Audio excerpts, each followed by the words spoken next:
కానీ ఇక్కడ మీరు రేస్ చేస్తున్న డిమాండ్స్తో పాటు వైఎస్ఆర్ కాంగ్రెస్ రేస్ చేస్తున్న డిమాండ్స్తో పాటు మార్క్సిస్ట్ పార్టీ తరఫు నుంచి వ్యక్తిగతంగా నా తరఫు నుంచి ఆ డిమాండ్స్ని ఏకీభవిస్తూ వారికి పూర్తిగా సమర్థన ఇవ్వడానికి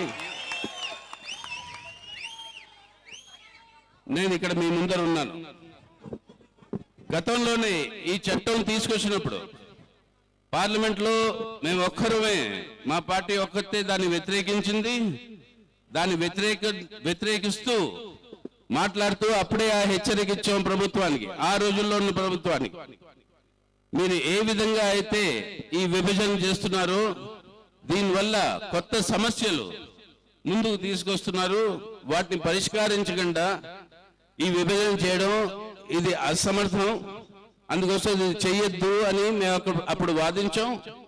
ఆ రోజుల్లో బీజేపీ మన అపోజిషన్ గా ఉండి మాతో పాటు సహానుభూతి చూపించారు.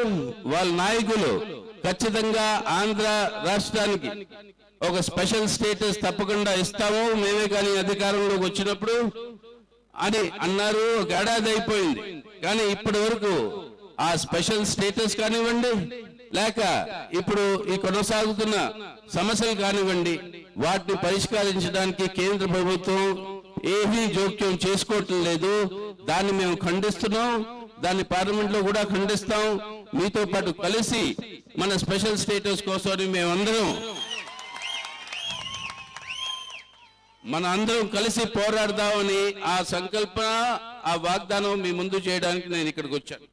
పార్లమెంట్ లో కానివ్వండి, లేకపోతే బయట రోడ్ల మీద కానివ్వండి, ఈ ఉద్యమం మంది మన రాష్ట్రం కోసమని పార్లమెంట్ లో మాట్లాడుతున్నప్పుడే నేను చెప్పాను, అయ్యా జ్ఞాపకం పెట్టుకోండి గురజాడ అప్పారావు గారు ఏం చెప్పారు, దేశం అంటే మట్టి కాదోయ్, దేశం అంటే మనుషులోయ్. ఆ మనుషుల్ని సమస్యల్ని పరిష్కరించకుండా ఈ రకమైన చట్టాలు విధానాలు తీసుకురావడం అసమర్థం, దాన్ని మేము వ్యతిరేకిస్తున్నాం. సో అందుకు మన బ్రదర్ జగన్ కి, మన వైఎస్ఆర్ కాంగ్రెస్ పార్టీకి మా పూర్తిగా ఈ విషయం మీద మా సమర్థన పూర్తిగా ఉంది, అది ప్రకటిస్తున్నాను. Thank you.